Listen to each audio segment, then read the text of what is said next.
Hello' everyone, welcome to study insight. পুনৰ এবাৰ স্বাগতম জনাইছোঁ আপোনালোকক ষ্টাডি ইনচাইটলৈ। আৰু এইটো ভিডিঅ'ত আমি ডিছকাছ কৰিম নতুন নতুন যোনবোৰ ইণ্ডাষ্ট্ৰী আৰু ডিপাৰ্টমেণ্ট যোনবোৰ গভৰ্ণমেণ্ট অফ আছামে ফৰ্ম কৰিছে ৰিচেণ্টলি। এই ভিডিঅ'টো বহুত ইম্পৰ্টেণ্ট হয় for Assam direct recruitment exam, because ইয়াৰ পৰা ডাইৰেক্টলি কুৱেশ্যনছ সুধিব পাৰে। আৰু এই কুৱেশ্যনছখিনি কিয়নো ইমান ইম্পৰ্টেণ্ট হয়, বিকজ চৰকাৰে যেনেকৈ প্ৰাইভেটাইজেশ্যন কৰি আছে তেনেকৈ নতুন নতুন ইণ্ডাষ্ট্ৰিজো বনাই আছে। আমাৰ এইটোৰ ওপৰত ফ'কাছ বহুত কম যায়, বাট গভৰ্ণমেণ্ট অফ আছামে আৰু বিভিন্ন ষ্টেট গভৰ্ণমেণ্টেও বহুত নতুন নতুন নিজৰ ডিপাৰ্টমেণ্ট আৰু নতুন নতুন ইণ্ডাষ্ট্ৰি বনাই আছে। চ' এইটো বহুত ইম্পৰ্টেণ্ট হয় for the Assam direct recruitment exam. Kindly এই ভিডিঅ'টো বহুত ভালদৰে চাব। So' without any further delay আমি ভিডিঅ'টো আৰম্ভ কৰোঁ। চ' প্ৰথমটো হ'ল Assam inland waterways company limited AIWCL, a fully owned state government company to be formed. Assam গভৰ্ণমেণ্টে ৰিচেণ্টলি এটা কেবিনেট মিটিঙত এই ডিচিশ্যনটো লৈছে। Assam inland waterway company Assam গভৰ্ণমেণ্টৰ এটা চৰকাৰী কোম্পানী ফৰ্ম কৰা হ'ব, আৰু তাৰ অধীনত থাকিব যিবোৰ চৰকাৰী নাও ব্ৰহ্মপুত্ৰৰ ওপৰত, বৰাক নদীৰ ওপৰত মানুহ অনা নিয়া কৰি থাকে। চ' এই কোম্পানীটো এই গোটেই নাওখিনি জুৰিছডিকশ্যন কৰিব।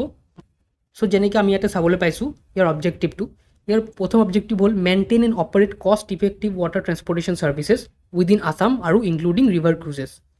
মানে মেইনটেইন কৰিব আৰু অপাৰেট কৰিব এটা নিৰ্দিষ্ট এমাউণ্টনে কষ্ট ইফেক্টিভ ৱাটাৰ ট্ৰেন্সপৰ্টেশ্যন ছাৰ্ভিচ দিব পাৰে মানুহক, অসমৰ মানুহক। আৰু ৰিভাৰ ক্ৰুইজ যিবোৰ হৈ থাকে আছাম গভৰ্ণমেণ্টৰ টুৰিজিমৰ আণ্ডাৰত কিছুমান ক্ৰুজ, চ' সেইবোৰ ক্ৰুজৰ ভাড়া কেনেকুৱা থাকিব, কিমান ভাল ফেচিলিটি থাকিব, চ' সেইবোৰ চব এই কোম্পানীটোৱে চাব। তাৰপিছত নেক্সট অবজেক্টিভটো হ'ল develop and maintain all water port, jetties, passenger terminals etcetera. Develop কৰিব আৰু মেইনটেইন কৰিব। কি মেইনটেইন কৰিব? এই পৰ্টখিনি যে আছে য'ত গৈখিনি এই নাওখিনি থিয় হয়, এই পৰ্টখিনিক বনাব আৰু মেইনটেইন কৰিব। এই জেটিজখিনি মানে মানুহ অনা নিয়া কৰাৰ নাওখিনি, তাত এই নাওখিনিক মেইনটেইন কৰিব, ডেভেলপ কৰিব। আৰু পেছেঞ্জাৰ টাৰ্মিনেল, য'ৰ পৰা পেছেঞ্জাৰখিনি নাওত উঠে, চ' এই পেছেঞ্জাৰ টাৰ্মিনেলখিনি ভালদৰে ডেভেলপ কৰিব আৰু মেইনটেইন কৰাৰ কাম এই কোম্পানীটোত থাকিব। কিন্তু আপোনালোকে ক'ব পাৰে এনেওতো আগতে আছাম ইনলেণ্ড ৱাটাৰ ট্ৰেন্সপৰ্ট এটা কোম্পানী আছিলে, চ' আৰু এটা কোম্পানী হৈ আছে নেকি? চ' আপোনালোকক ডাউটটো মই ক্লিয়াৰিফাই কৰিব বিচাৰোঁ। আগতে যোনটো আছিলে এইটো এটা ডাইৰেক্টৰেট আছিলে। ডাইৰেক্টৰেট মানে হ'ল যেনেকৈ আপুনি ইয়াতে চাব পাৰিছে, এইটো হ'ল গভৰ্ণমেণ্ট অফ আছামৰ ৱেবছাইট, ঠিক আছে। গভৰ্ণমেণ্ট অফ আছামৰ ট্ৰেন্সপৰ্ট ডিপাৰ্টমেণ্ট। ট্ৰেন্সপৰ্ট ডিপাৰ্টমেণ্টৰ আণ্ডাৰত আহে আছাম ষ্টেট ট্ৰেন্সপৰ্ট কৰ্পৰেশ্যন মানে ASTC। ছেকেণ্ডটো হ'ল কমিশ্যনাৰেট অফ ট্ৰেন্সপৰ্ট। থাৰ্ডটো হ'ল ইনলেণ্ড ৱাটাৰ ট্ৰেন্সপৰ্ট। এতিয়া আপোনালোকে ক'ব ইনলেণ্ড ৱাটাৰ ট্ৰেন্সপৰ্টচোন আছে, এইটো এটা কোম্পানী নহয় নেকি? এইটো এটা কোম্পানী নহয়, এইটো এটা ডাইৰেক্টৰেট হয়। ASTCটো এটা কোম্পানী হয়, মানে corporation. It is a company that is formed under the companies act. আমাৰ যোনটো কোম্পানীজ এক্ট আছে ইণ্ডিয়াৰ, মানে গভৰ্ণমেণ্ট কোম্পানী যদি হ'ব লাগে এই এক্টটোৰ আণ্ডাৰত যদি ৰেজিষ্টাৰ্ড থাকে তেতিয়াহে এইটো কোম্পানী হ'ব, নহ'লে কোম্পানী নহয়। ডাইৰেক্টৰেট হ'ব পাৰে, ডাইৰেক্টৰেট মানে এটা ব্ৰাঞ্চ হ'ব পাৰে, ট্ৰেন্সপৰ্ট ডিপাৰ্টমেণ্টৰ এটা ব্ৰাঞ্চ আছিল আগতে ইনলেণ্ড ৱাটাৰ ট্ৰেন্সপৰ্ট। এতিয়া এই ইনলেণ্ড ৱাটাৰ ট্ৰেন্সপৰ্ট ব্ৰাঞ্চটোক এটা কোম্পানী নিচিনাকৈ বনোৱা হ'ব, যেনেকৈ ASTC আছে। ASTCও আগতে এটা ডাইৰেক্টৰেট আছিল, মানে এইটো এটা ডিপাৰ্টমেণ্ট আছিল under the transport department of Assam government. কিন্তু লাহে লাহে এইটো এটা কোম্পানী বনাই দিয়া হ'ল। আৰু এইটো কেতিয়া কোম্পানী বনিলে? ASTC কোম্পানী বনিলে 1970ত, 31 মাৰ্চ 1970ত ASTCক এটা কোম্পানী বনাই দিয়া হ'ল ফ্ৰম এ ডাইৰেক্টৰেট। ঠিক তেনেকৈ ইনলেণ্ড ৱাটাৰ ট্ৰেন্সপৰ্টকো এতিয়া ডাইৰেক্টৰেটৰ পৰা এটা কোম্পানী বনাই দিয়া হ'ব। নেক্সটটো হ'ল ইনভেষ্টমেণ্ট হোল্ডিং কোম্পানী। আছাম গভৰ্ণমেণ্টে এটা ইনভেষ্টমেণ্ট হোল্ডিং কোম্পানী বনাওঁ বুলি খুজি আছে। এতিয়া আপোনালোকে ক'ব ইনভেষ্টমেণ্ট হোল্ডিং কোম্পানীটো কি হয়? এইটো বুজাবলৈ আপোনালোকক বহুত ইজি এটা এক্সাম্পল দি আছোঁ মই আপোনালোকক। এইটো হ'ল নুমলীগড় ৰিফাইনেৰী লিমিটেডৰ শ্বেয়াৰ হোল্ডিং পেটাৰ্ণ।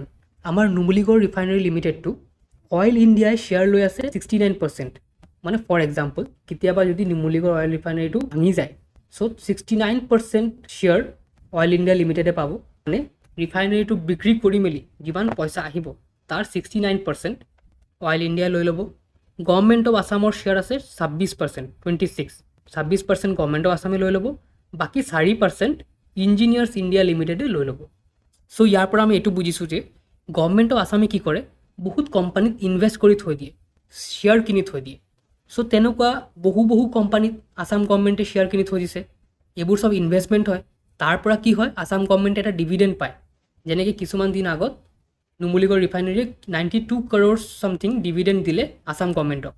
এক বছৰৰ ডিভিডেণ্ড, মানে ইমান যে শ্বেয়াৰ কিনি থৈ দিছে এইটোৰ প্ৰফিট শ্বেয়াৰিংটো পায়। এটা কোম্পানী যেতিয়া আৰ্ণ কৰাৰ পিছত তাক শ্বেয়াৰ হোল্ডাৰখিনি পইচা দিয়ে, মানে তাৰ প্ৰফিটৰ পৰা এটা পাৰ্চেণ্টেজ দিয়ে। চ' তেনেকুৱা আসাম গভৰ্ণমেণ্টে বহুত কোম্পানীক ইনভেষ্ট কৰি থৈ দিছে। চ' সেই কোম্পানী যোনবোৰত ইনভেষ্ট কৰিছে আসাম গভৰ্ণমেণ্টে তাৰ পৰাই ডিভিডেণ্ডটো পায়।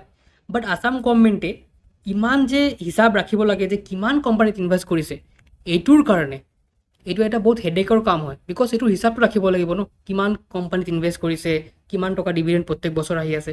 চ' এইটো চাবলৈ এটা হোল্ডিং কোম্পানী বনাব, এইটোৰ নাম হ'ব investment holding company of Assam. So' তাৰ বেচিকেলি কাম হ'ব যে আসাম গভৰ্ণমেণ্টে যিমানখিনি কোম্পানীত ইনভেষ্ট কৰি থৈ দিছে, চ' সেই কোম্পানীখিনি হিচাপ কিতাপ ৰাখা, ক'ত কিমান পাৰ্চেণ্ট ইনভেষ্ট কৰিছে, ক'ৰ পৰা কিমান টকা ডিভিডেণ্ড আহি আছে। চ' পাৰ্টিকুলাৰলি পাৰফেক্ট ইনফৰমেশ্যন ৰখাৰ কামটো হ'ব এই investment holding company of Assam. আৰু আপোনালোক অকল এইটো নাভাবিব যে গভৰ্ণমেণ্ট কোম্পানীতে অকল ইনভেষ্ট কৰে, ষ্টেট গভৰ্ণমেণ্টে বা চেণ্ট্ৰেল গভৰ্ণমেণ্টে ভেৰিয়াছ প্ৰাইভেট ইণ্ডাষ্ট্ৰিজতো ইনভেষ্ট কৰে। চ' সেইবোৰৰো হিচাপ ৰাখিবলগীয়া হয়।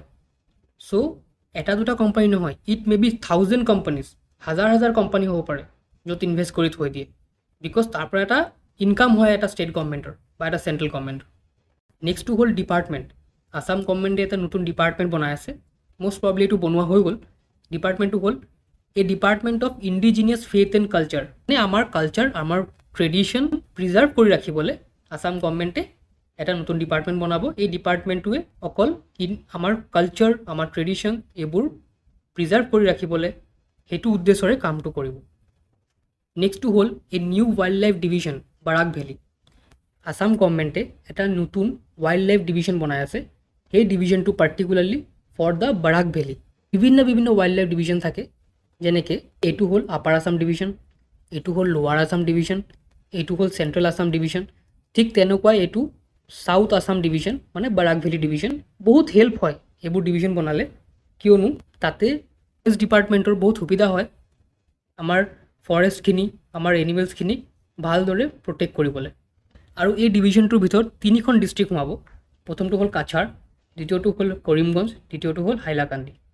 নেক্সটটো হ'ল Assam government's joint venture company in dairy sector. Assam গভৰ্ণমেণ্টে আৰু নেশ্যনেল ডায়েৰী ডেভেলপমেণ্ট ব'ৰ্ড, আমাৰ NDDB, এইটো এটা ডাঙৰ কোম্পানী হয় ইণ্ডিয়ান গভৰ্ণমেণ্টৰ। চ' এই দুটা লগ লাগি মেলি, মানে আসাম গভৰ্ণমেণ্ট আৰু NDDBয়ে লগ লাগি মেলি এটা জইণ্ট ভেঞ্চাৰ কোম্পানী বনাই আছে ফৰ দ্য ডায়েৰী ছেক্টৰ। মানে এই আমাৰ গাখীৰৰ যোনটো ছেক্টৰ আছে, এইটো ডেভেলপ কৰিবলৈ আসামত আসাম গভৰ্ণমেণ্টে এটা কোম্পানী বনাব, ষ্টেট গভৰ্ণমেণ্ট কোম্পানী হ'ব। আৰু দুজনৰ শ্বেয়াৰ 50-50 থাকিব। 50-50 মানে NDDBৰো 50% শ্বেয়াৰ থাকিব কোম্পানীত, আসাম গভৰ্ণমেণ্টৰো 50% শ্বেয়াৰ থাকিব এই কোম্পানীত। নেক্সটটো হ'ল state government bifurcated health and family welfare department into 2 separate department. আমাৰ ষ্টেট গভৰ্ণমেণ্টে হেল্থ আৰু ফেমিলি ৱেলফেয়াৰ ডিপাৰ্টমেণ্টক ভাগ কৰি দিলে, ডিভাইড কৰি দিলে দুটা ডিপাৰ্টমেণ্টলৈ। এটা হ'ল health and family welfare department, এটা হ'ল medical education and research development department. So' health and family welfare ডিপাৰ্টমেণ্টৰ আণ্ডাৰত কি ডিপাৰ্টমেণ্ট সোমাব, যেনেকৈ DHS, আপোনালোকৰ DHSৰ এক্সাম দিয়ে, ডাইৰেক্টৰেট অফ হেল্থ ছাৰ্ভিচ, এইটো সোমাব। Directorate of health services family welfare সোমাব। Directorate of AYUSH, NHM, food safety, drug administration, AIDS control society আৰু নাৰ্ছিং স্কুল, যিমান নাৰ্ছিং স্কুল আছে চব সোমাই যাব হেল্থ এণ্ড ফেমিলি ৱেলফেয়াৰ ডিপাৰ্টমেণ্টত। নেক্সট হ'ল medical education and research department. এইটোৰ আণ্ডাৰত আহিব যিমানকেইটা মেডিকেল এডুকেশ্যন আৰু মেডিকেল কলেজ আছে, মেডিকেল হস্পিটেল আছে, ডেণ্টেল কলেজ আছে, নাৰ্ছিং কলেজ আছে, ফাৰ্মাচী কলেজ আছে, পেৰামেডিকেল ইনষ্টিটিউট আছে, তাৰপিছত গভৰ্ণমেণ্টৰ আয়ুৰ্বেদিক ইনষ্টিটিউট আছে, হোমিঅ'পেথিক কলেজ আছে, আসাম কেঞ্চাৰ কেয়াৰ ফাউণ্ডেশ্যন আছে, অটল Amrit Abhiyan, Pradhanmantri Jan Arogya Yojana, Assam employees health scheme, Assam health system, Himanta Sankardeva university of health sciences আৰু বিভিন্ন ইনষ্টিটিউশ্যন মেডিকেল ৰিচাৰ্চৰ চব সোমাই যাব medical education and research development ডিপাৰ্টমেণ্টৰ আণ্ডাৰত। নেক্সটটো হ'ল Assam urban infrastructure development and finance corporation limited. Assam গভৰ্ণমেণ্টে নতুন এটা কোম্পানী বনাব, কোম্পানীটোৰ নাম হ'ব Assam urban infrastructure development and finance corporation limited.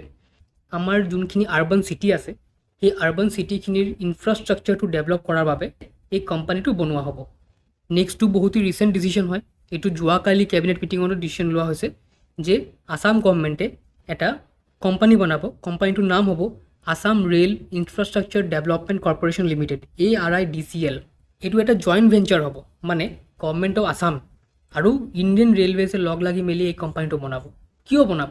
ৰিজনটো কি? ৰিজনটো হ'ল আমাৰ অসমৰ ভিতৰত যিমান ৰেলৱেৰ প্ৰজেক্ট চলি আছে তাৰ বাবে বনাই আছে, বিকজ সেই প্ৰজেক্টখিনি অলপ শ্ল' পেচতো গৈ থাকে। চ' এই প্ৰজেক্টখিনি ফাষ্ট কৰাৰ কাৰণে ৰেলৱে প্ৰজেক্টখিনি নিজৰ হাতত ল'ব আৰু বহুত ফাষ্ট পেচত অকল ষ্টেটৰ ভিতৰত যিমান ৰেলৱে প্ৰজেক্ট আছে সেইবোৰ কমপ্লিট কৰিব। আৰু এই কোম্পানীটোৰ 51% শ্বেয়াৰ থাকিব গভৰ্ণমেণ্ট অফ আছামৰ ওচৰত আৰু 49% শ্বেয়াৰ থাকিব ৰেলৱেজৰ ওচৰত। চ' এইটোৱে আছিল আজিৰ ভিডিঅ'। যদি ভিডিঅ'টো ভাল লাগিছে ভিডিঅ'টো কমেণ্ট কৰিব, লাইক কৰিব, শ্বেয়াৰ কৰিব। আৰু বহুত ইম্পৰ্টেণ্ট হয় because of Assam direct recruitment exam. ইয়াৰ পৰা ডাইৰেক্ট কুৱেশ্যনছ আহি যাব, চান্সেছ বহুত বেছি, বিকজ এনেকুৱা ইমান বেছি কোম্পানী ফৰ্ম কৰা, নতুনকৈ ষ্টেট গভৰ্ণমেণ্টৰ কোম্পানী আহি আছে, ডিপাৰ্টমেণ্টখিনি নতুন নতুন ডিপাৰ্টমেণ্ট আহি আছে। চ' এইবোৰ কুৱেশ্যনছ বেচিকেলি আহে এক্সামত। So' last but not the least, আমাৰ ইনষ্টাগ্ৰাম আইডি, আমাৰ ফেচবুক আইডি আৰু টেলিগ্ৰাম চেনেল ফ'ল' কৰিব নাপাহৰিব। তাতে আপডেটখিনি আহি থাকে প্ৰতিটো ভিডিঅ'ৰ। আৰু মষ্ট ইম্পৰ্টেণ্টলি প্লিজ ডাউনলোড কৰক আমাৰ এপ। আমাৰ আছাম ডাইৰেক্ট ৰিক্ৰুটমেণ্টৰ কাৰণে ক্ৰেছ কোৰ্চ হয়, সেই ক্ৰেছ কোৰ্চটো লঞ্চ হৈ গ'ল। একদম কম পইচাৰে আপোনালোকে গোটেই ক্ৰেছ কোৰ্চটো কৰিব পাৰিব আছাম ডাইৰেক্ট ৰিক্ৰুটমেণ্টৰ। ডাইৰেক্ট 1-to-1 মেণ্টৰশ্বিপ পাব, আমাৰ লগত ডাইৰেক্ট কথা পাতিব পাৰিব, কি ডাউট আছে আপোনালোকে সুধিব পাৰিব। গোটেইখিনি ডাউটছ আমি ছল্ভ কৰি কিনে আপোনালোকক দিম। হোৱাটছআপত গ্ৰুপ বনোৱা হ'ব, সেই গ্ৰুপত আপোনালোকে আমাক ডাইৰেক্ট কণ্টেক্ট কৰিব পাৰিব, গোটেইখিনি আপডেটছ পাই থাকিব। আৰু এই ক্ৰেছ কোৰ্চটো অকল আছাম ডাইৰেক্ট ৰিক্ৰুটমেণ্টৰ কাৰণে আমি বেচিকেলি এইটোৰ ওপৰতে ফ'কাছ দি কিনিহে পঢ়াম, যিবোৰ important question from beginning to last, from current affairs, from international current affairs, national current affairs, Assam state current affairs, গোটেইখিনি আপোনালোকে পাব। হিষ্ট্ৰী, পলিটি, জিঅ'গ্ৰাফী, যিবোৰ ছাবজেক্ট আহি আছে এক্সামত আছাম ডাইৰেক্ট ৰিক্ৰুটমেণ্টৰ, গোটেইখিনি ছাবজেক্ট আমি কভাৰ কৰি আছোঁ। চ' কোৰ্চটো ষ্টাৰ্ট হৈ গ'ল, বহুতে এনৰোল অলৰেডি কৰি পেলালে। চ' কাইণ্ডলি এনৰোল কৰক, কোৰ্চটোৰ লাভটো লওক আৰু এক্সাম ক্লিয়াৰ কৰক। So' thank you for listening, God bless you all.